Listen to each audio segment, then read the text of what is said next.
Hi, everyone. Thank you so much for joining Creating Gender Equality from Political Parity to Financial Empowerment.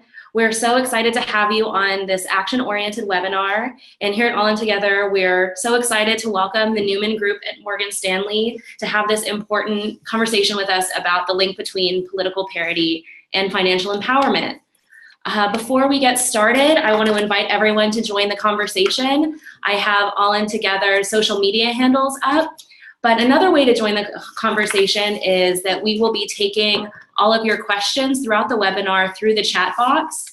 So if at any point throughout the conversation today, if you want to put your questions in the chat box, we'll be reading them out loud and answering as many as we can at the end of the program. So we invite you to be an active participant and join the conversation with us. And for today's agenda, first we're going to talk about why we're all in, why this is an important conversation to be having in the context of broad gender inequality today, before I pass it over to the Newman Group, who will be talking about specific financial challenges that women face, as well as tools for personal financial planning and how to invest for impact, before we move on to your questions with our final thoughts and next steps. To start, I'll talk a little bit about who we are at All In Together. So the mission at All In Together is that we equip voting age American women with action-oriented, nonpartisan civic education to realize their full potential as leaders shaping our nation. And on most days, that means that the kind of education that All In Together delivers has to do with that space between voting and running for office. Things like how to make an effective call to your congressperson, how to have impact after you march, actions like that. But we also are talking about financial empowerment today because, as we can see, that for women to truly lead fully in the United States, we need to do more than just lead in the political sphere. To fully lead, we need to be leading in these three spheres. And so that includes the personal, the professional, as well as the political. So let's break down how we're doing that right now. So today, women are leading in an unprecedented way in the personal sphere. Women are most likely to be making their households' decisions. We like to say that women are more likely to be the CEOs of their own households. And the majority of higher degrees are being earned by women today. And that's been true since the 1980s. However, women in the United States are also 80% more likely than men to fall into poverty once they retire. And women do 2.6 times the amount of unpaid care and domestic work that men do. So in the personal sphere, lots to be excited about, but also a lot of room for improvement in the leadership space. Likewise, in the professional space, lots of gains have been made by women. For example, 49% of employed women in the US say they work primarily because they are their family's main breadwinner. And women's share of the labor force in the United States continues to grow, rising to about 47%. However, women earn just 81 cents to the dollar on average to men still, and this number is even less for women of color. And likewise, in leadership positions in the workforce, only 24 CEOs in the Fortune 500 are women, and just 2 of those are women of color. So a lot of room for growth in professional leadership. And I know we've all been talking about what an exciting year 2018 is for women in politics. Even these are some older headlines that we've seen, but as primary season has kicked off, there's a lot of women who have won primaries and are moving on to the general election to take more positions, both at the national and state level in elected offices. But there's still a lot of room for growth for women in political leadership as well. When All In Together was founded in 2014, the World Economic Forum ranked us 54th in the world when it comes to women's empowerment on a gender equality scale in the political sphere. And since 2014, we've only gone downhill from there. In 2015, we dropped all the way down to 72nd place. We were similar, but still dropped a little bit in 2016, down to 73rd. Last year, we're down to a very lowly 96th place. When we used to do this workshop, we would ask audience members to guess what countries were ahead of us. But now that we're in the bottom half, the reality is most countries are ahead of us when it comes to the political empowerment of women. So as we see, there's a lot of work to be done in all of these three spheres. And what's really particularly striking about all of this data is that despite our declining ranking, the United States is still #1 in women's educational attainment. So these rankings are not because women aren't qualified. It's not because women aren't incredibly successful and accomplished. There's a lot more work to be done on this structural level. So with that reminder of how much work we have to do in all 3 spheres, I'm so excited to welcome Cindy and Morgan Newman from the Newman Group, who are doing some great work in the space of financial empowerment, and they'll talk about the ways in which creating gender equality will require the financial empowerment of women, and they're here to talk about the solutions to move that needle forward. Thanks so much for joining us for this important conversation.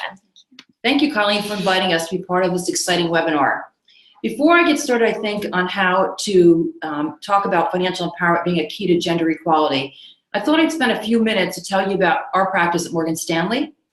Morgan and I are a mother-daughter duo of financial advisors here in New York City. We work with women ranging in ages from millennials to retirees. And it's become our belief when it comes to managing wealth, women lack the confidence needed to make sound financial decisions. And how did we come to that realization? Well, I mean, other than the media blasting it from all perspective, I also think it's a result of just looking at back at my own childhood and watching my own mom go through her life and thinking that she wasn't empowered enough, either emotionally or financially, to live a different life.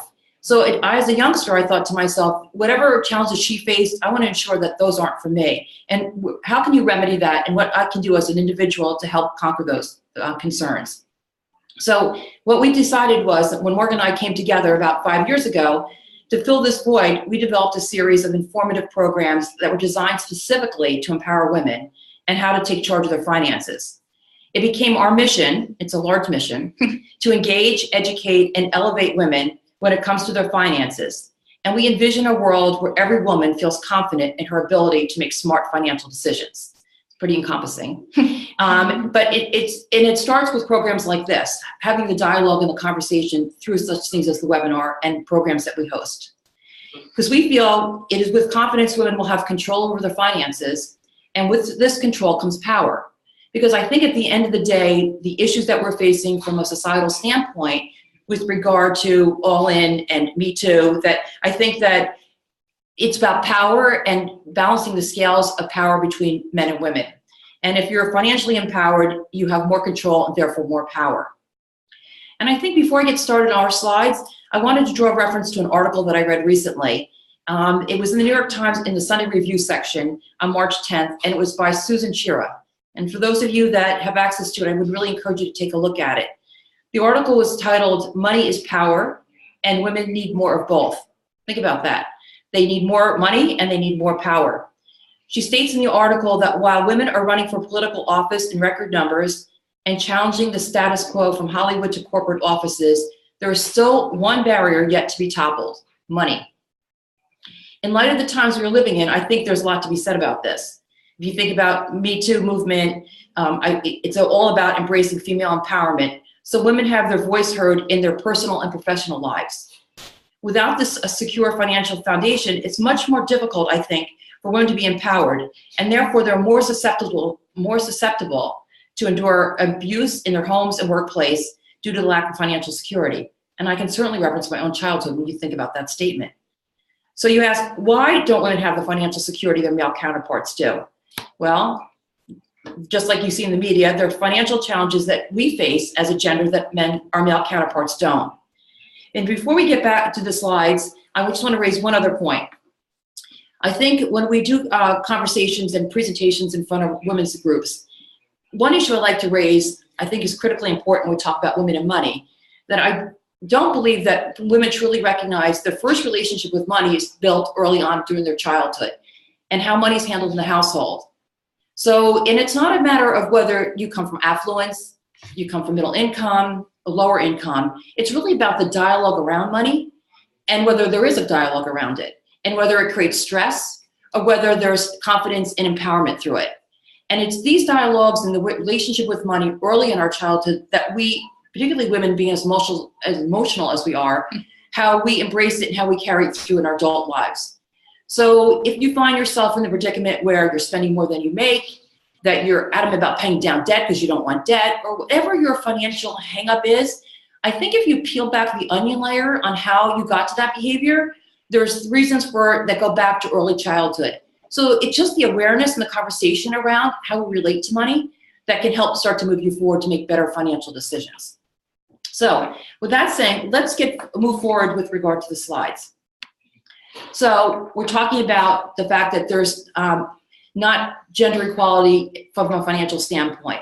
And why, what are the challenges and why and how we've gotten here? I think it's important to note that, as Colleen stated in her presentation, is that we are the primary caregivers in the household. 66% of family caregivers are women, according to the National Alliance of Caregiving. So what does that mean from a financial standpoint, from a career trajectory? Well, it's actually quite simple from a logistics standpoint. If you're not in the workforce, if you're out taking care of young children or elderly parents, or perhaps both, well, then you have a challenge from the perspective that you're not getting a career promotion. You're not getting a salary increase. You're not in the workforce long enough to get additional Social Security benefits. So the fact that you don't create longevity and track record is one thing from a career advancement, but it also hurts you from a financial standpoint. So if you look at it from the perspective of fewer working years, if you're in the workplace less, you're not able to get a promotion, you're not able to get a salary increase, and therefore you're continually being put at a disadvantage from our male counterparts in the workplace. We also, therefore, are not making contributions into our retirement account. We're foregoing the company match if there is one. And also women start saving later because they feel that they need their resources for other purposes other than retirement or whatever their investment goal might be. And therefore, so what's the solution? Well, to make more money, but unfortunately, the challenge that we all have is the income inequality, which also Colleen raised earlier. And nationally, women, as the slide says, women earn 78 cents for every dollar that our male counterparts earn. That's a severe disadvantage. And we actually have a date on the calendar every year that puts us at economic parity with our male counterparts. This year it was April 10th. So we had to work almost 4 months later than our male counterparts to earn that 100 cents on a dollar to get us at pay equity with them. It's an interesting concept, and it's one that I think is moving quite a great deal into the workforce with regard to not only the conversation being transparent and having this dialogue about income inequality, but through political activism, because the conversation's out there, it's creating change. And I think a great example of this is what's happening up in Boston, that the mayor of Boston, Martin Walsh, has taken on a commitment to bring pay equity to the city's workforce. And as of date, the city has trained over 7,000 women in salary negotiation. And he has a goal of training 78,000 more by the year 2021.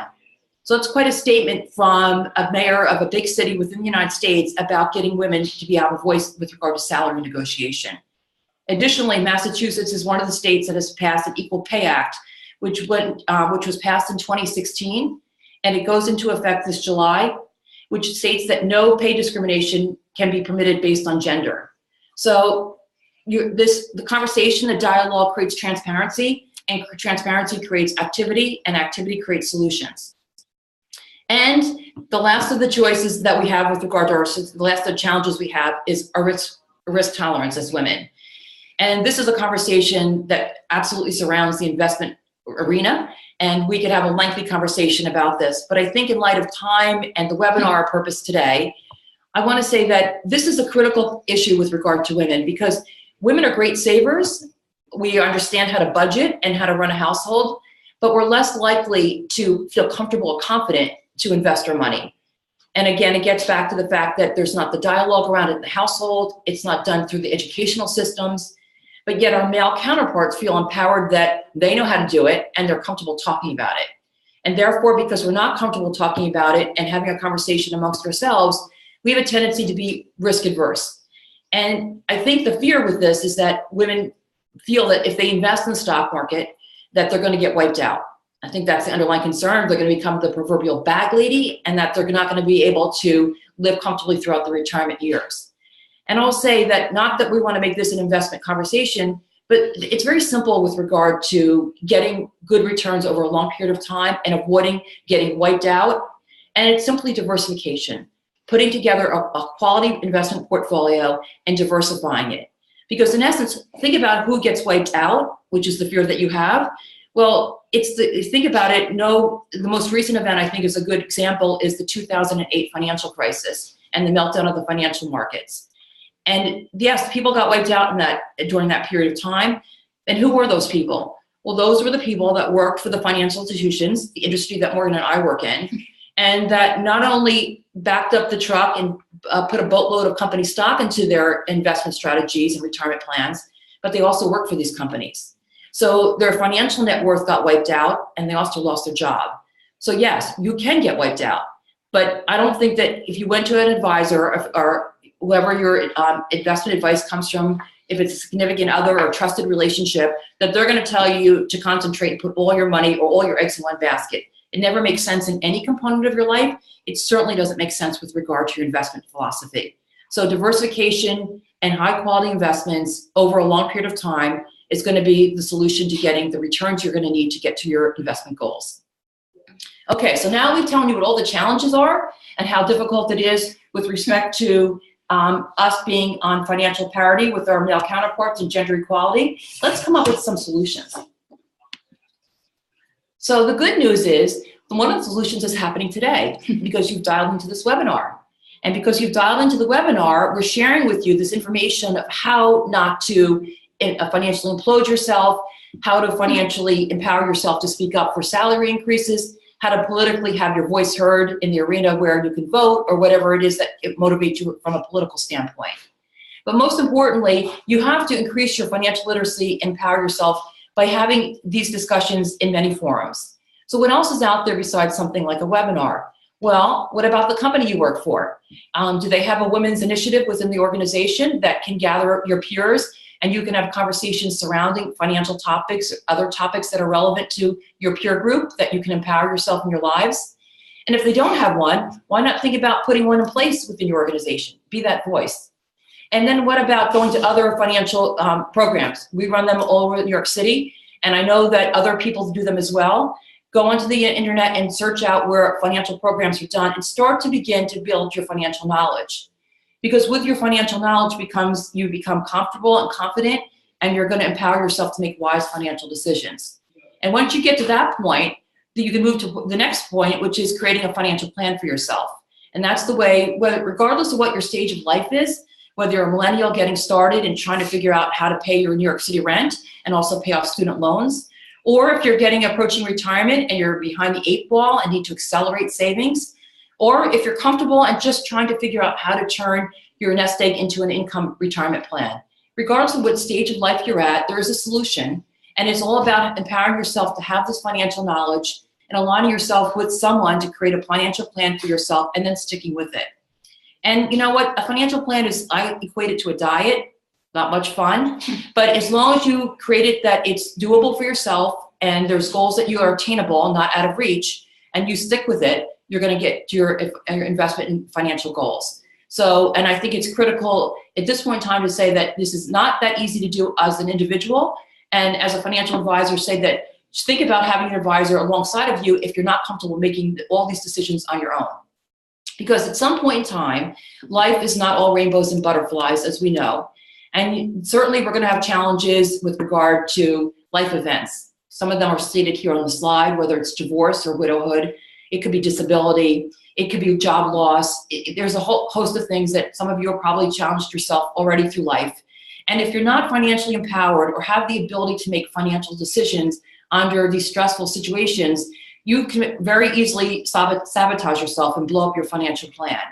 So if you don't have the working knowledge before a life event, we stress that you take your time and don't feel the need to make decisions, and that when you're comfortable that you have your emotional life in order and you feel financially more empowered to make these financial decisions, then you move forward. We just don't want you to come into an office, our office, or an advisor's office under emotional stress and making financial decisions that in essence turn out to be mistakes going down the road. So we really impress upon you to take your time and make sure that you're comfortable and empowered before you make any decisions at any stage of life.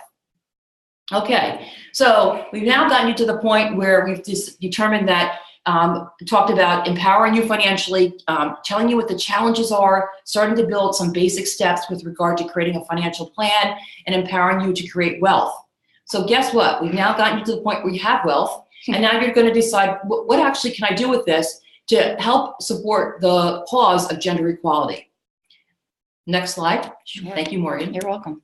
Okay, so most importantly, I want to step back and say, before you get to the point of creating wealth, we want to think about your career. And I'm really passionate about this, particularly when we're talking to millennials who are at the beginning stages of their career trajectory in life, that we spend a lot of time with them talking about the basics, budgeting, the net worth statement, loan payments, and things of that nature. And they're really in the weeds with the details of this.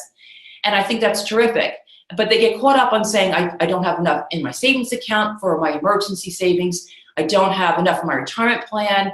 I don't know if I should start thinking about planning for a wedding. And they start getting all these goals, and it gets all kind of muddled in their heads. And I say, well, Rome wasn't built in a day. Let's take it one step at a time. And I think all those concerns about having financial control is excellent. But I don't want you to lose sight of I believe the most important asset that you have, which is actually yourself. Because your ability to grow your income and your career trajectory and your cash flow is all predicated on yourself. It's not your 401k plan. It's not your home. Your best asset is going to be yourself. So you've taken the time to put your education to work, and you may have financed it through student loan debt, which is now a chance to pay all this back. The need to empower yourself to grow your income is going to be through your career. And the rest of it will actually take care of itself. So I want you to stay focused on that, because once you get into your career and you start to create cash flow, you're going to have opportunities to do such things as invest in a child's 529 plan, put more money into your 401k plan, build up equity for a down payment for a home. So all these things will come, and you'll knock goals off one at a time, but most importantly, stay focused on doing things that are an investment into your career, such as mentorships, internships, continuing education. Those are going to reap rewards that are going to far outweigh how well your 401k plan earns. Speaking of the 401k plan, so now you're in the corporate space or working for yourself, it's really critical that you do fund your retirement plan, because at the end of the day, you get up this morning to the sound of an alarm, whether it's through the traditional alarm or through your iPhone, so that at one point in time, you don't have to get up to your phone or to the alarm. And how are you going to accomplish that goal? Well, very simply, that you're going to have amassed enough wealth that you don't have to work if you don't want to, because that's ultimately the goal all of us are striving for it every day.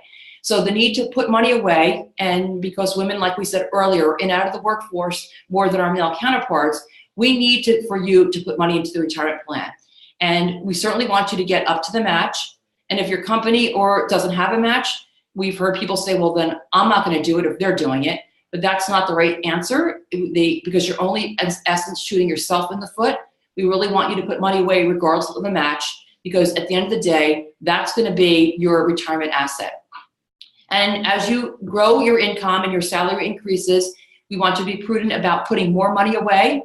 It's really always helpful to think that if you were existing on XYZ and now you have ABC, that the additional dollars can be put away into additional savings or towards another investment goal.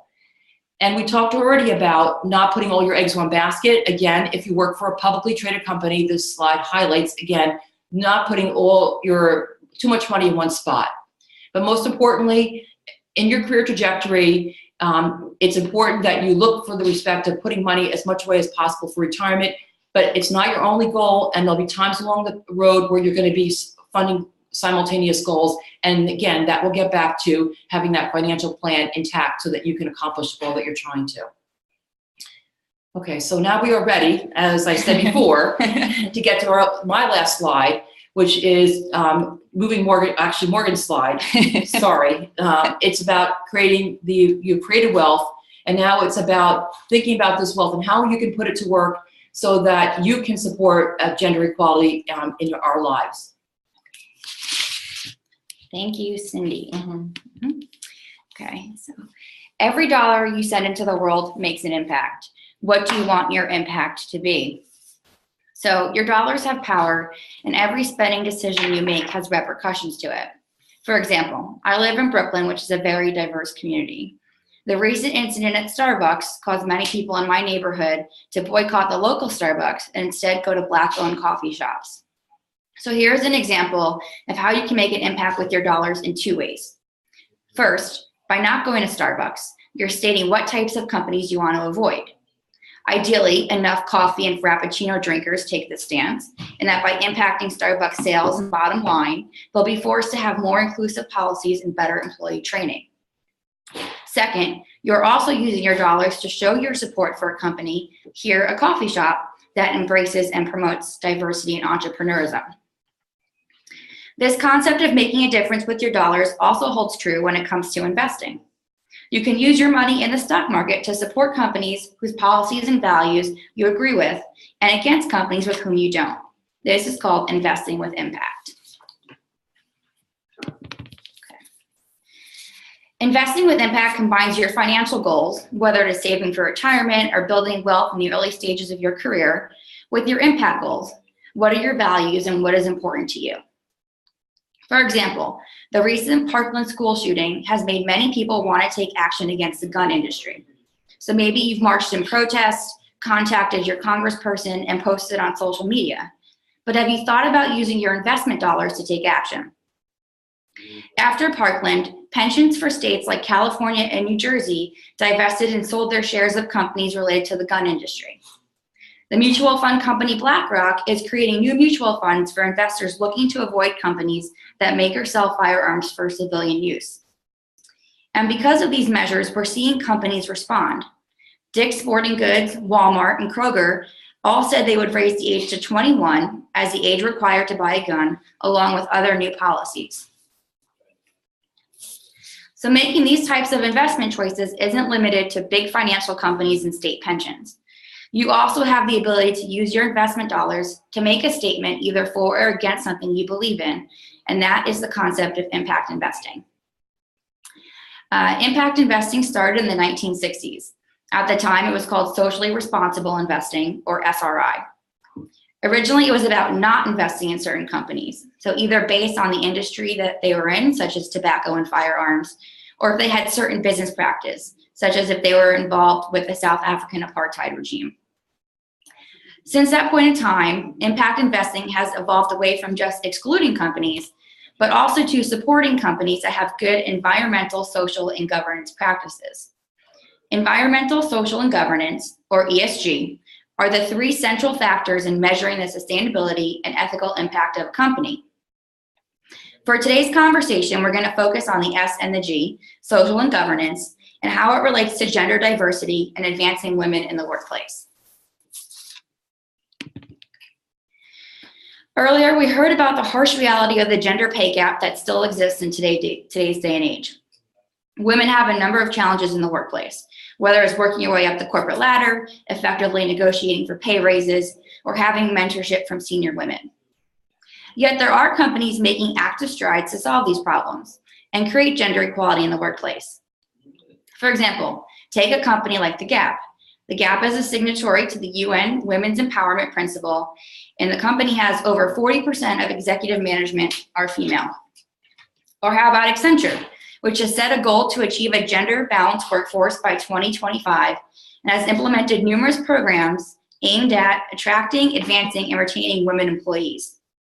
Or what about American Water Works, where women comprise half of the company's board of directors and nearly 50% of the company's executive officers. So how do you support these types of companies that are committed to advancing women while helping encourage others along to adopt policies that close the gender gap? Gender lens investing means investing in companies that help advance women.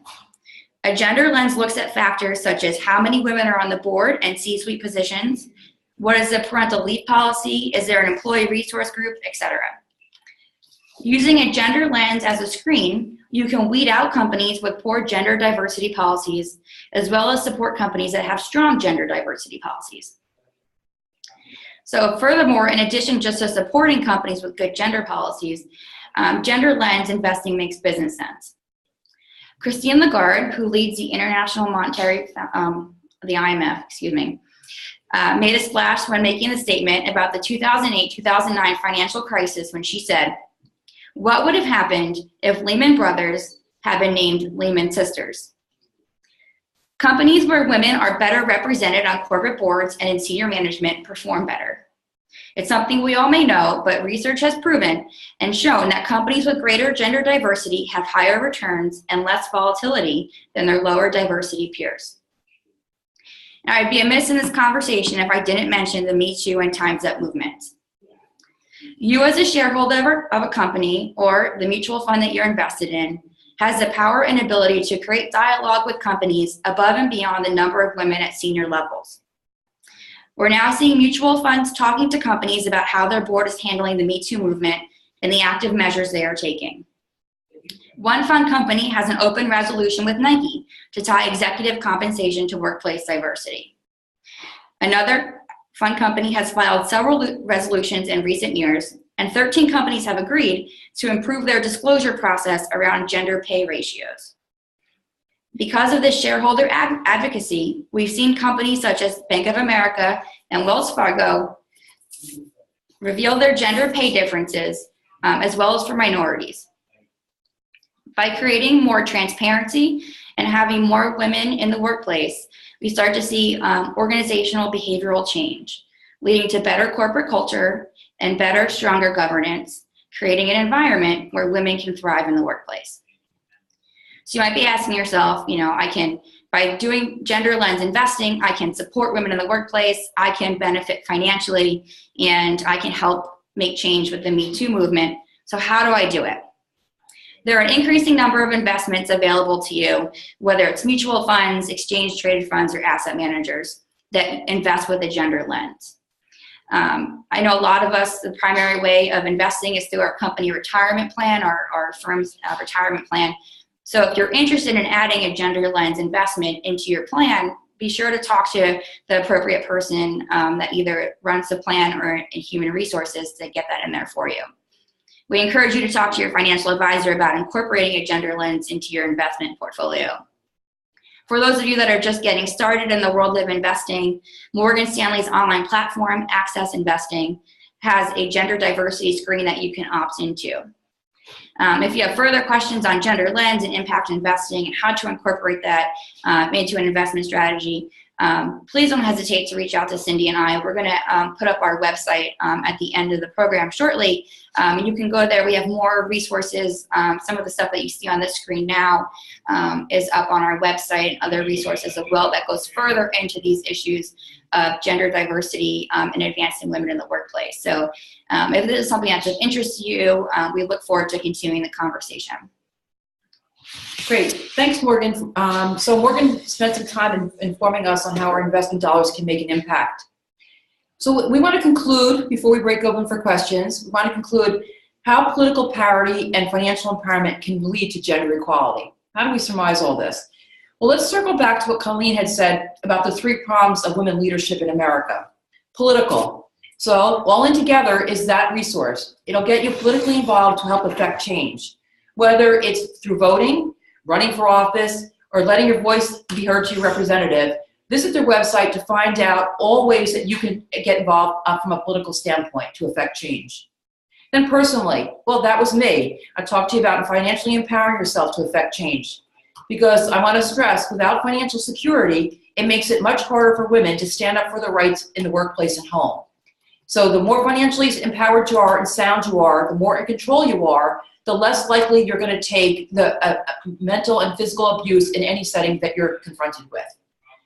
And then professionally, Morgan spent some time talking to us about how we can use our dollars to invest in companies that invest in women. The underlying theme here is that we need more women in the workplace from all perspectives, certainly in the C-suite, certainly sitting on boards of directors. And as an investor, women can be part of that solution to move that needle. And if we apply a gender lens when we invest, we can change organizational behavior and advance gender equality in the workplace, which are all ways for us to reach gender equality in our lives. So with that, I'm going to stop and I'll hand it back to Colleen, who can help us with the next steps and questions. Great. Well, thank you so much, Cindy and Morgan, for that awesome presentation. I know I certainly learned so much about both financial planning and investing for impact. And now I'm excited to turn it over to your questions to see what is on everyone's minds. So our first question from an attendee reads, I am concerned that the best returns on investments will come from companies that would not be categorized in any impact investment. Does this kind of investing, a strategy likely followed by women more than men, put women further behind men in the growth of wealth? This is a really important question for. So I think the question is, if you invest with a gender lens, so you're doing good for society, for women's initiative, but what about for yourself personally? Can you still do well? And if I think it's on our website, but the statistics have shown that actually that investing in women through the gender lens and have companies that are supportive of women, that have diversity in the workplace, actually it filters down to the bottom line, and these companies are actually more profitable. So there's a whole research space that's dedicated to this, and they're looking back to see if you are the returns on investments for gender lens investing or other impact investing, you don't necessarily need to forfeit return and investment growth for putting your dollars to work from a social impact standpoint. So I think it's really critically important that you realize that you're not going to forfeit return, because I think that is a big misnomer with regard to how people invest and are concerned about that, and that it holds them back. But the research tells us otherwise, and they find that having more women in the workplace actually it makes the company on the bottom line more profitable and therefore a better investment. Great, that is such an important misconception to correct. Thank you so much. And so with that, that's all the time we have this afternoon, but I want to thank Cindy and Morgan so much for all of that really important empowerment information, and to just mention that I hope this is just the beginning of a conversation, not the end of it. We have emails, we have the great Newman Group website, and all of On Together's social media handles. Please continue to engage with us in this important conversation, and have a great rest of your afternoon. Thank you so much, everyone. Thank you. Awesome.